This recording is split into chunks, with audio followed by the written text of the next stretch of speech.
Hello, everyone, and welcome back to My Perfect Purpose, where our goal is connecting people, the creation, back to our source God, our Creator, for He knows the plans that He has for us. Today's episode will address an issue that is often considered taboo, and as we often say, is swept under the rug. But today we are lifting the rug on mental health, exposing it to the power of our Lord and Savior Jesus Christ, who said in His word that He leaves with us His peace. So our job is just leaning into, learning how to access that peace, learning how to tap into that peace. So I just encourage everyone to choose peace today. It's way too many people who are a picture of perfection outwardly, but are suffering in silence from grief, depression, suicidal thoughts, loneliness, self-esteem issues, unforgiveness, abuse, trauma, and so many more. Ephesians talks about the same power that raised Christ from the dead lives in us. So we have the authority to defeat these things. But how? That leads me to our guest. He is a mental health advocate, speaker, educator, author, pastor, and so much more. Please join me in welcoming Dr. Cedric Von Jackson. Good evening, Jessica. Thank you for having me on tonight. I'm so glad you are here. So I guess we're going to jump right in. So can you tell us about your journey and experience with mental health and how it has led to purpose? Sure. So I was actually diagnosed with major depressive disorder and anxiety about 7 years ago. I was working on a job. It was a very high stress job. And of course it was in education. I'm a lifelong educator. Yeah. And I had just taken on this job, and it was at a school where I had to go in and immediately hire or replace about 40% of the staff. Wow. And one of those staff members that I had to replace was the guidance counselor. And the only person that I could find to hire was a guidance counselor who had no experience in school at all. And so there were a lot of things that the guidance counselor was supposed to be responsible for. And I ended up having to take on those duties and responsibilities along with the duties and responsibilities of being the principal. And so it was a lot. It was a lot. And I remember the first day that I experienced a panic attack, an anxiety attack. I'm not a very organized person. Yeah. My organizational style is I'm a pile person. Yeah. So I have lots of piles on my desk, and but I know where everything in my piles are. Yeah. So it looks a mess, and it is a mess, but it's my mess, and I can navigate it pretty good. Yeah. So I remember one day I was sitting at my desk, and I'm also a list person, so I write out my to-do list for what I have to do that day. And so I had made out my list, and I knew everything that I had to do on my list, and I knew that I had the capabilities of doing it. But it seemed like every piece of paper I picked up or moved from one pile to another, it just was weighing on me, and I couldn't figure out what I was supposed to do with this report, or what I was supposed to do with this chart, or what I was supposed. Yeah. It just kept snowballing and piling up, and I started to become short of breath, and I could feel, in my mind, it felt like the walls were closing in. And, I was in a full-blown panic attack. Luckily, my dad, who is retired, he lives in the same town where the school is. So I left my office, and I told my secretary, I will be back. I don't know when I'll be back, but I'll be back. Yeah. And so I went over to my dad's house, and I just cried and cried and cried and cried, and talked about how I could not do this job, and how, everything, it was just too much. So that was my first episode with a panic attack, an anxiety attack. Yeah. But throughout that whole first semester, I was having suicidal thoughts. because again, the job just seemed to be too big. And luckily I had people that were around me, and I was still pastoring at the time too. So Wow. yeah, luckily I had people around me who recognized the signs and the symptoms of things that I was, excuse me, that I was going through. Yeah. And they suggested that I go to counseling. So I did. Mm. And in talking to the counselor, we sat down, and there's a book called the DSM-5. It's the Diagnostic Statistic Manual version 5, and it's kind of like the Bible of mental health, and it has every mental health concern that you can think of, and it lists all the categories and all of the characteristics of every category. And for depression, there are about 10 characteristics that you look for over a long period of time. And I had about 8 of those characteristics. And that was enough for them to say, you're suffering from what we would diagnose as major depressive disorder. Wow. And so I continued my counseling. I got on medicine. I was taking a drug called Paxil or paroxetine.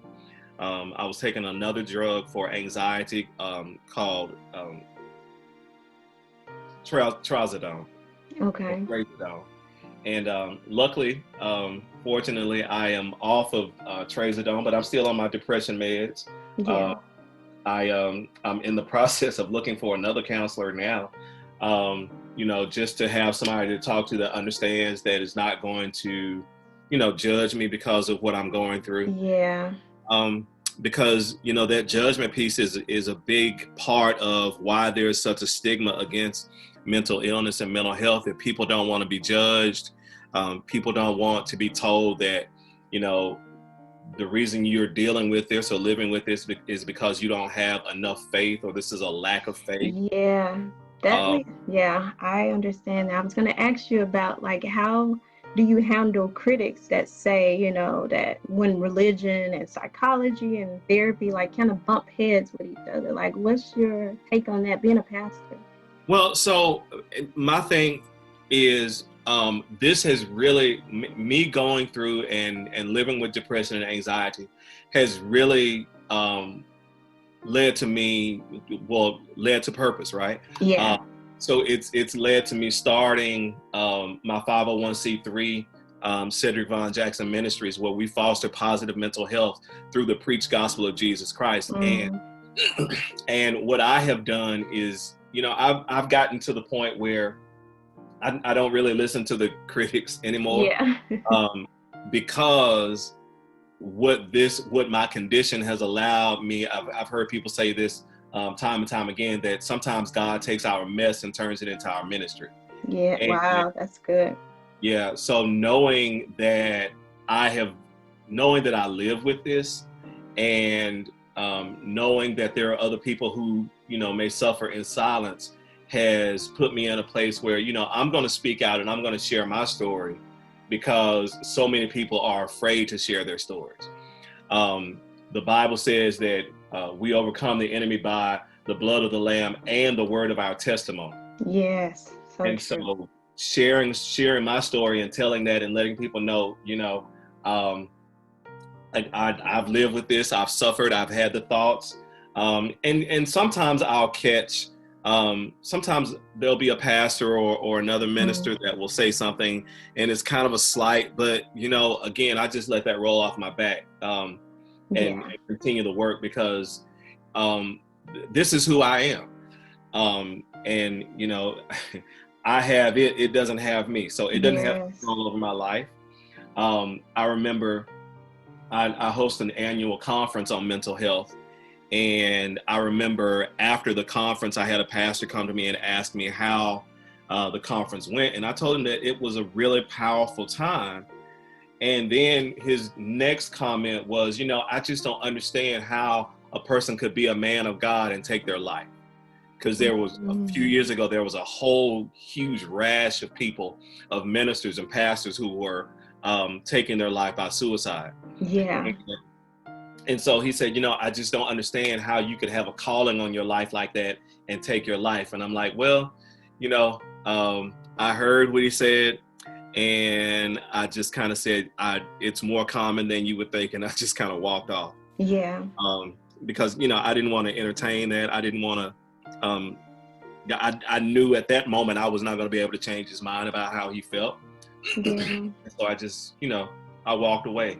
When I was first diagnosed, I told my pastor that that I had been diagnosed with depression and anxiety, and it really caught him off guard.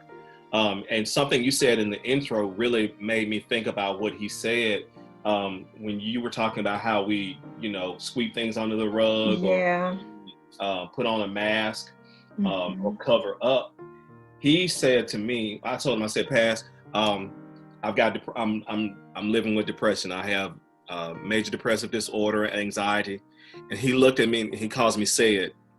He said, wow, Sid, I would have never guessed, because of all people, you are the one who looks like you always have all of your stuff together. Wow. And I mean, and that's true for a lot of people, that people are high functioning depressed, high functioning anxious, and have anxiety disorder, that we feel like we have to go through the motions and we have to get all of these things done. We have to be productive and we have to be on all the time. Yes. And it's like especially for pastors, because yeah, that's true. People think about pastors and they say, well, if the pastor's suffering with this, then what's the hope for me? Because he or she is the one that's supposed to have the direct contact with God, and they're suffering. Oh my goodness, what hope do I have? But again, I share my story to let people know that, one, you're not in this alone. You have someone who hears you, who sees you, who understands you, and who has a story that is so similar to the story that you have. Yeah, so true. And people, I just feel like everyone should, so many people are so good at wearing the mask. Exactly. Being, a lot of the outgoing, always smiling, all are laughing people sometimes, wear that mask. Yeah. It's time to remove it. Absolutely. Definitely. And get, deeper to the root problems, the causes of all these things. Right. So go ahead. So, and that's another piece of, like my doctoral work. It was centered around, basically what I did was, you remember the book I told you, the DSM-5? Yes. I took the DSM-5, and this was not work that was unique to me, but I kind of expanded on somebody else's work. But I took the DSM-5 and identified characters in the Bible, right? And so I look at King David, and I'm looking at certain episodes in David's life, and you can say, well, when David did this, or when he said this, that was a characteristic that showed up in the DSM-5. Wow. And you so one of the characteristics of people who live with depression is that they don't take their responsibilities as seriously as they could, or they don't put as much emphasis on their responsibilities. Yeah. Well, so in David's life, there was a point, and we know the episode with him and Bathsheba. Yeah. But that text, the setup to that text says that it was the time when kings would normally go off to war with their troops. So the expectation was that David was supposed to be away from the palace leading his troops in battle, but David instead shirked his responsibility and stayed back home at the palace. Yeah. And so he's got this responsibility that he is not operating in. There are other places. So when Jesus is hanging on the cross and he says, my God, why have you forsaken me? He's actually quoting one of the psalmists in Psalm 22. And the psalmist asked the same question, my God, why have you forsaken me? And there's all this language in there that the psalmist talks about, feeling like God has forsaken him, turned his back on him. He's longing and wishing for death. He's lost his appetite. And because he's lost his appetite, his physical appearance has come Yeah. to the point where he can see like his bones, his ribs through his skin. And all of those pieces are signs of depression. Wow. So I look at those characters in the Bible and I say, well, okay, so here I am. I'm a pastor. I'm telling my story about how I live with depression, how I'm living with this. But there were people in the Bible who also had these issues and conditions. Yeah. And these are people that we say, well, they were great faith warriors and prayer warriors. You know, we talk about David being, you know, this man after God's own heart. Yes. But he had issues. And I think when we take the Bible and we stop treating it like it's a book of fairy tales, Yeah. and start to realize that these people in the Bible were real people who had real lives, and those real lives came with real issues. And some of those issues look just like the stuff we're going through now. Yes. But they were still used by God. Yes. For God's glory. Yes. So even if there's something wrong with me, I've got all these examples of people who had something wrong with them, but God still used them. Yes. And so that, in that sense, I try to, you know, tell those stories from that vantage point so that I can, you know, give people hope that, you know, what you're dealing with and what you're going through right now, not to belittle what you're going through, but you're not the only one that's gone through this. Yeah. I think another piece with that, it humanizes, you know, pastors. Like, Absolutely. I know sometimes, you know, we place ministers on a pedestal. I mean, we're supposed to be honored, but we separate them we don't look at them as human, you know, Right. like they're man of God and all of this. But I think it brings that human to that Absolutely. person. Yeah, let them know, you know, they're just like us. They struggle as well.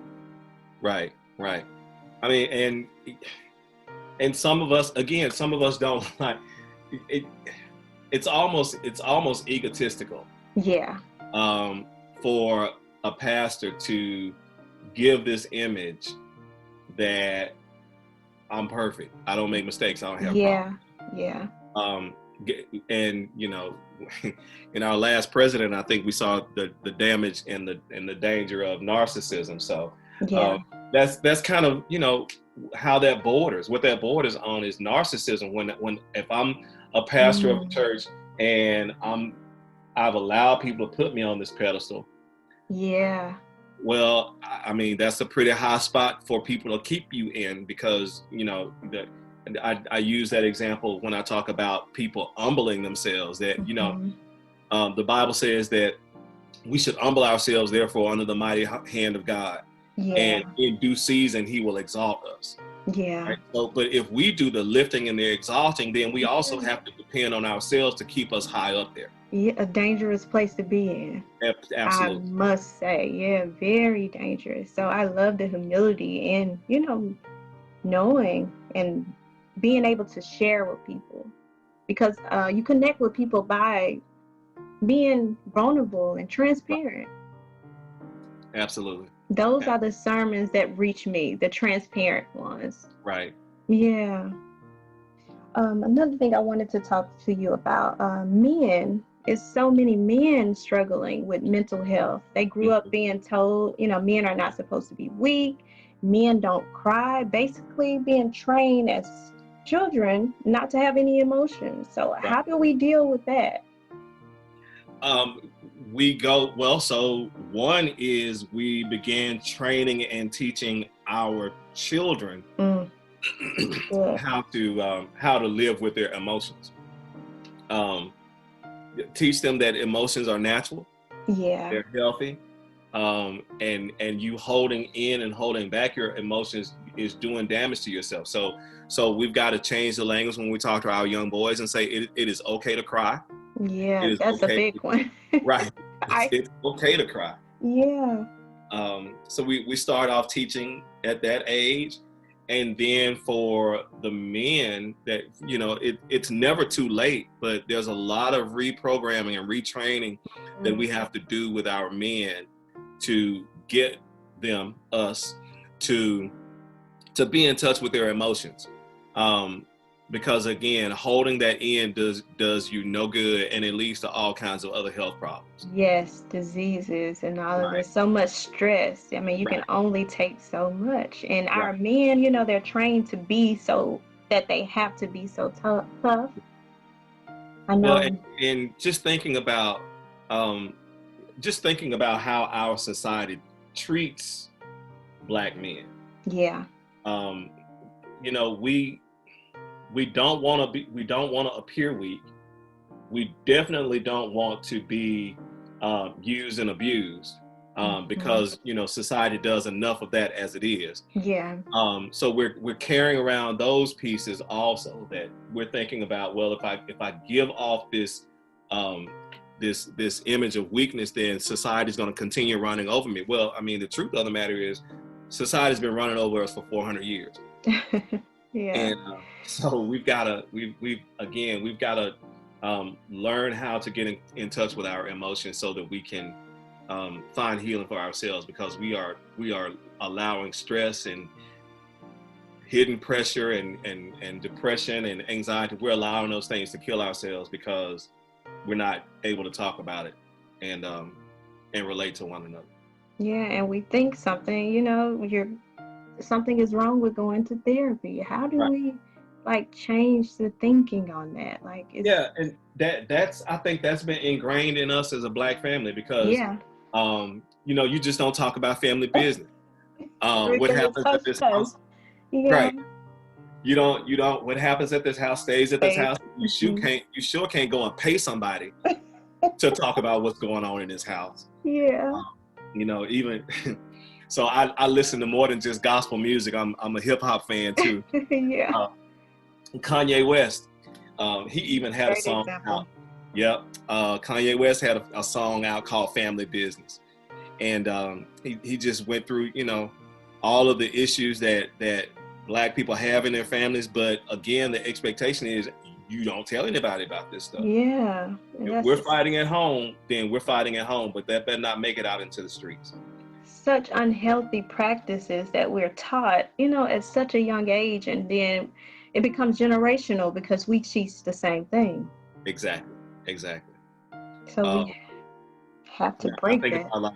I think about the movie Soul Food. Yeah. I think there was a character in Soul Food that he had a mental illness. He had a mental health condition. And so for so long, when we had people like that in our families, we kept them locked up in the back. Yeah, in the room. Yeah. And so in that way, art kind of imitates real life, but that's not helpful. Because nobody deserves to live an existence where they're locked in a room. Yeah. And so how much better quality of life would that character have had if the family were willing to take him to get some help? Yeah, that's so true. Yeah. But I know Dr. Dollar, he talks about, because I think his professional life, he was a therapist and now he's a minister, and he tries to find that medium, that space in between. Right. Because he doesn't agree with all of the practices, but he knows some of them, have worked in his life, and he's trying to put them to use. So what are some of the signs? I remember you mentioned some, but for our listeners out there, what are some of the signs? Because some people they just don't know. Right. They've seen their mom do it. They're seeing their grandparents go through it, saying, oh, this is just how life is. This is not depression, or this is it, it's just life. So what are some of those signs? So typically what they look for is any of the signs and symptoms occurring over a long period of time. So first of all, we have to understand that, all of us have bad days. Yeah. All of us have days when we feel a little sad, a little blue.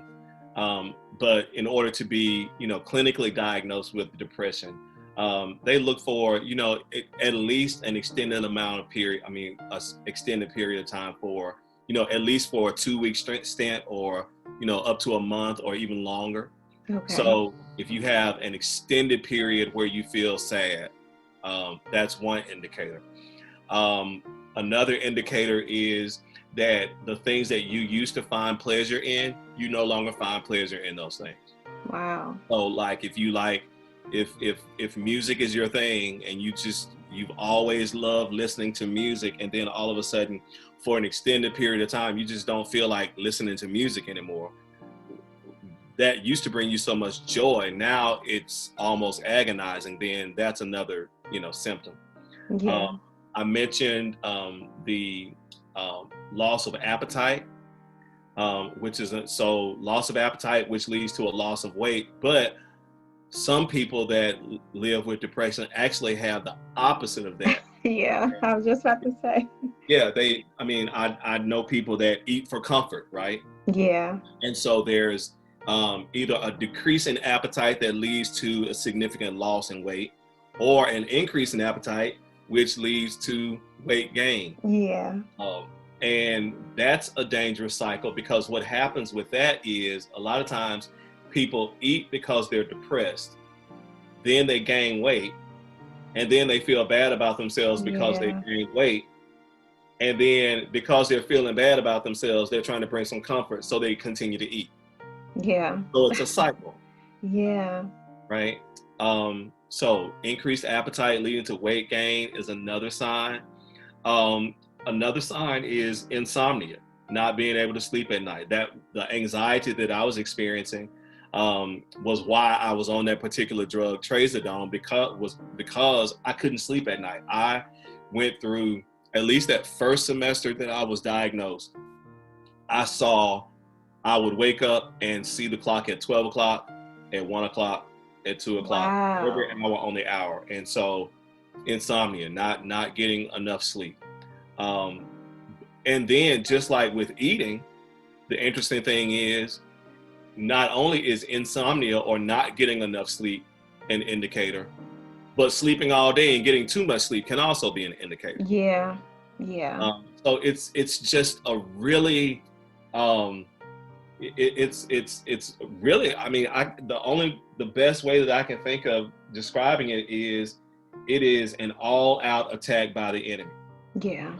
Now, I don't want to just leave it at that, because that's another, issue with the church dealing with mental health and mental illness, is that the church says, well, it's just the enemy, we're going to pray about it. No. Yeah. Yeah, it's the enemy. Do I believe in the enemy? Do I believe that there is an enemy and that there is demonic possession? Yes, absolutely. Yeah. But we've got doctors, we've got therapists, and we've got counselors, and we have to do more than pray about it. Prayer, I believe, as a pastor, I have to believe that prayer has to be a part of a care plan. Yeah, that's true. But as one who has lived with this, I also know that some days I don't feel like praying. And even as a pastor, some days I don't feel like praying. And some days it feels like my prayer is not working. And so there has to be something else. There needs to be something else. Yeah. Can God heal this? Absolutely. If that's what God chooses to do. Yeah. But what am I going to do if God chooses to let me live with this? Yeah, that's true. What am I going to do if this becomes the thorn in my flesh that I prayed for 3 times? Yeah. Why is it, as Christians, we can believe in certain gifts, but when it comes to people being able to, be therapists and all of these other gifts, they're different. We don't believe in those. Those not associated with, with the body of Christ and all of that. I think they all go hand in hand. They do. To purpose. Yeah. Absolutely. They go hand in hand. And I also think, though, that I think we carry those beliefs from one category to another in varying degrees. So, like, I know that there's a stigma against mental illness, but I also know that there are people who won't go to their primary care physician. Yeah. Because, well, I'm just going to pray about my diabetes. No, you're not going to just pray about your diabetes. You're going to change your diet. You're going to get you some exercise, and you're going to take you some medicine until you get regulated. Yeah. And so, those kinds of things, I think we are more accepting of medical help. Yeah, so true. But from a mental health standpoint, it's a little bit less. But I think we are also rounding the corner, because I'm seeing more and more conversations opening up. You follow social media, and more and more people are starting to talk about mental health. Now, whether or not they're telling their own stories, or Yeah. whether or not they're just trying to get other people the help that they need, those are different things. But by and large, I'm seeing more conversations. I'm seeing more churches that are saying, let's talk about this. I'm seeing more pastors that are saying, hey, you know what, this maybe we need to do more than just pray about this now, because we've been dealing with this for a long time. And so I think conversations are starting to change, and I'm thankful for that. But yeah, so I think, again, people, there are people that say, I'm going to pray about this doctor. I'm not going to take this medicine. I'm going to pray about it. And they're doing themselves harm. Yeah. Yeah. Another area that we've been seeing it in is with our youth, and especially in the social media age. Mm-hmm. Like with bullying and Right. all of that, we're seeing like suicidal rates are just, have skyrocketed. So yeah.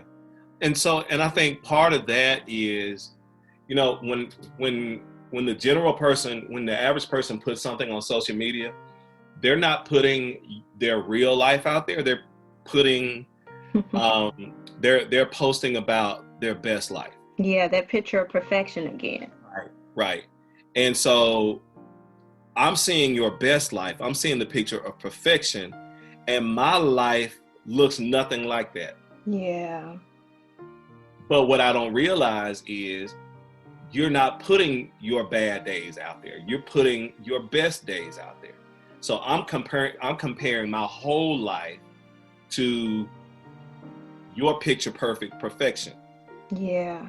And that does something to me. And so I think, with our children, with our youth, we have to teach them, just that. When you see something posted on Facebook, that's not the totality of who that person is. That's not the whole picture. Yeah. And they're putting it out there. They're posting for likes and hearts, and they're posting for, comments, and, what you put on Instagram, what they put on Instagram. There's a celebrity quality to that. Well, we're not all celebrities. Yeah. And so we have to teach our kids that it is okay to be average. It is okay to be normal. It is okay to have some bad days. Yeah. And then I think we as parents, I think we have to get more involved in monitoring what our children have access Yes. social media. Yes, I was just about to say that it's balanced too. Tell them to put the phone down. That shouldn't be what they focus on. If you're constantly being fed, this after this, after this, you start to believe that, and that starts to get in your mind. So transforming the mind, going back to that. Yeah. So definitely need to add. So our parents out there, try to, like Dr. Von Jackson said, try to incorporate other things into the child's life. Balance. Right. Yeah. Right. Put the phone down, other things. Get to know your child. Yes. We don't, and I'm guilty of this with my own children growing up. They are, they've made it to, college and adulthood. But when I was growing up, and Jessica, probably you too, I'm a little bit older than you, but when we were growing up, we all had to sit down at the dinner table and have dinner. Yeah. And that's where our parents checked in on us. That's where, we learned about our parents learned about what was going on in our lives. They knew us. But now, everybody has a television in their room. They take their plates to their room to eat. And there's this disconnect where, where parents don't know their children like we used to know them. And so we miss all the signs. Yeah, that's true. We miss the signs that the child might be depressed, or that they might be suffering from anxiety. We miss the signs that they may be thinking about taking their life. And so to the parents that are listening, my encouragement for you is to get to know your child even better. Notice things, notice changes in their mood, their personality. Take notice when their grades start dropping for no reason at all. Yeah. Take notice of whether or not they used to hang out with friends and now they don't feel like hanging out anymore. Yeah. Because those are, not only signs of, depression, but they, like you, Jessica, you mentioned bullying. Yeah. That if I don't want to hang out all of a sudden, why do I not want to hang out anymore? Is it because I'm being bullied and picked on and I'm just avoiding that? So again, parents, get to know your child and notice those subtle changes.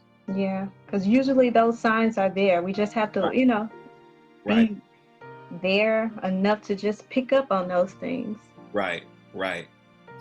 Start noticing things like the clothes that they wear. Not necessarily. Sometimes it'll show in like the colors. Like maybe once upon a time your child wore bright colors and now they're wearing darker colors or all black. But sometimes it shows up in, did your kid all of a sudden start wearing long sleeves in the summer? Wow. Because they have been cutting themselves. Yeah. Self-harm. And now they've been cutting themselves, but they want to keep it covered up and hidden. So they're wearing long sleeves in the summertime or hoodies in the summertime. Why are you wearing a hoodie in the summertime? Yeah. It's 97 degrees.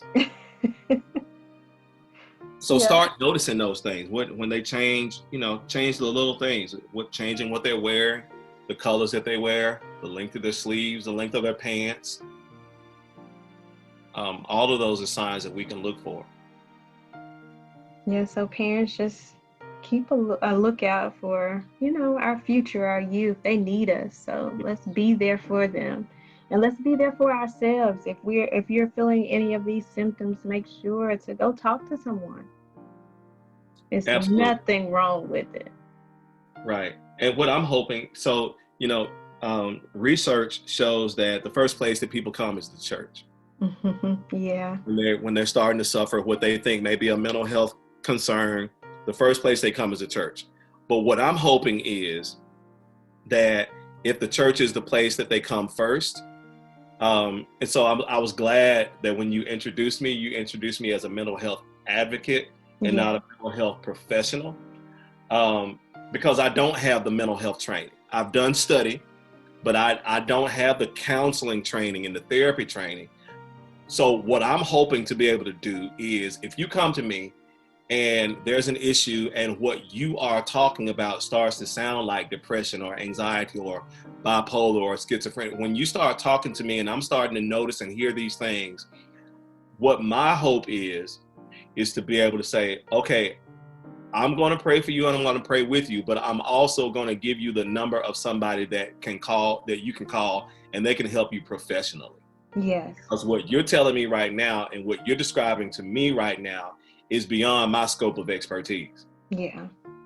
So again, I'm your pastor. I love you and I will pray with you. I will listen to you. And in my studies and in my preparing for my doctorate, there were some strategies that I learned, or there's some strategies that I learned going through counseling for myself. But after I tell you about 3 or 4 strategies, my bag is kind of empty after that. Yeah. So I'm going to say that I've helped you to the point that I can help you. Now you need to level up and go find some more help. Yeah. And I'm hoping that more pastors will be willing to take off that need to be, the expert in everything. Yeah. and point people in a direction where they can get some real help. Yeah, that's true. I can keep you on here all day because I can't believe this. This is just really flown by. I know, because this is such a pressing issue. We see it, especially during the pandemic and all of this stuff. So what's going on next with you about are you having any conferences coming up? How can they reach out to you if they need help, or how can we help your cause, or just let us know? So my conference is usually in May. So I just got finished with it about a month ago. It was the first of May. So I am starting. I'm in the pre-planning stages for next year. Hopefully it will get to be in person. This year was virtual because of COVID. Yeah. But hopefully next year it will be in person. But I also, if your listeners have internet radio, there's a radio station, Pop Gospel Radio. Okay. And they can download the app. And I have a 15-minute segment every Wednesday night at 5:35 on Pop Gospel Radio. Okay. So, Pop Gospel Radio. Okay. Yes. And so if they could tune in to that, and again, I talk about all things mental health. Sometimes I'll talk about mental wellness strategies, self-care strategies.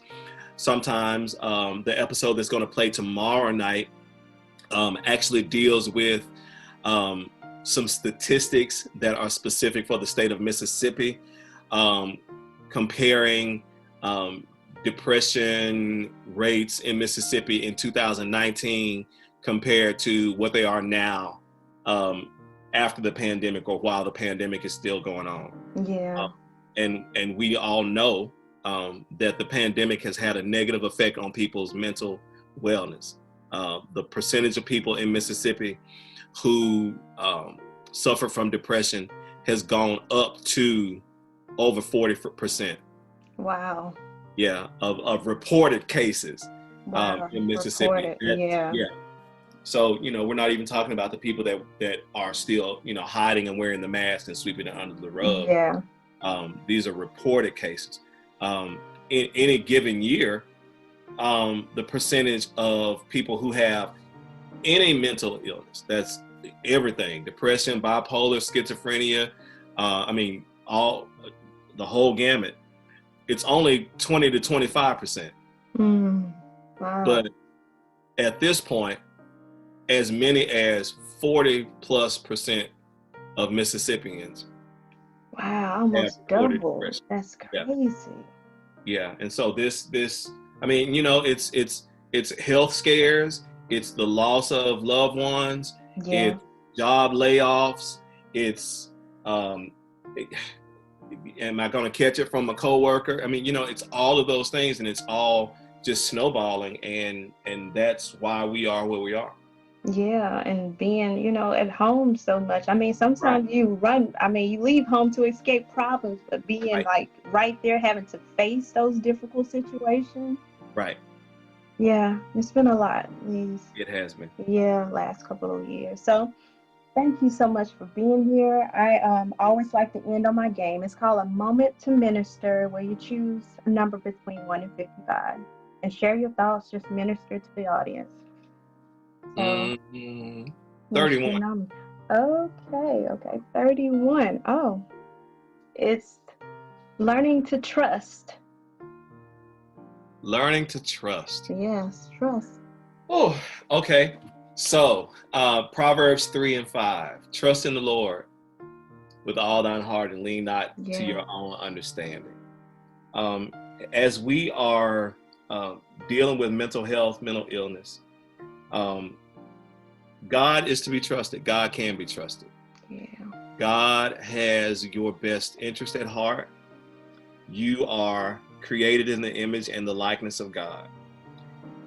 If God had a production line like Ford Company, we have to know that God has created us, that God put us together. The psalmist says that God knit us together in our innermost being. Yes. That as we come off the assembly line of God, we can trust that if God was the one who created us, God knows how we work. God knows where our areas of potential breakdown are. God knows what makes us happy. God knows what breaks our heart. And as we go through life, knowing that God knows all about us and knows those things about us, and knowing that God has our best interest at heart, knowing that God has a perfect purpose and a perfect will for our lives, we trust God. And in all that we do, we acknowledge God as God in our lives, and God will never lead us astray. God will direct our path. So my encouragement to you is that when life takes you down a dark road, you can trust God to be the light in your life. God wants to call you out of darkness and into the marvelous light, and God loves you with an unconditional love. Know that no matter what the enemy tries to tell you. Yes. Well, thank you, Dr. Cedric Vaughn, for being here. Everyone, you can catch him on Sundays, Askew Grove Missionary Baptist Church, and on Wednesdays, Pop Gospel Radio at 5:35, correct? That's right. All right. Thank you so much, and I hope everyone enjoyed. Thank you so much, Jessica. I enjoyed it. Welcome. And I just want you guys to remember that if you're having problems and you're feeling down and you need help, find it. Your mental health is important. You are important. You have a purpose and a job to do for God. So let's take our mental health serious.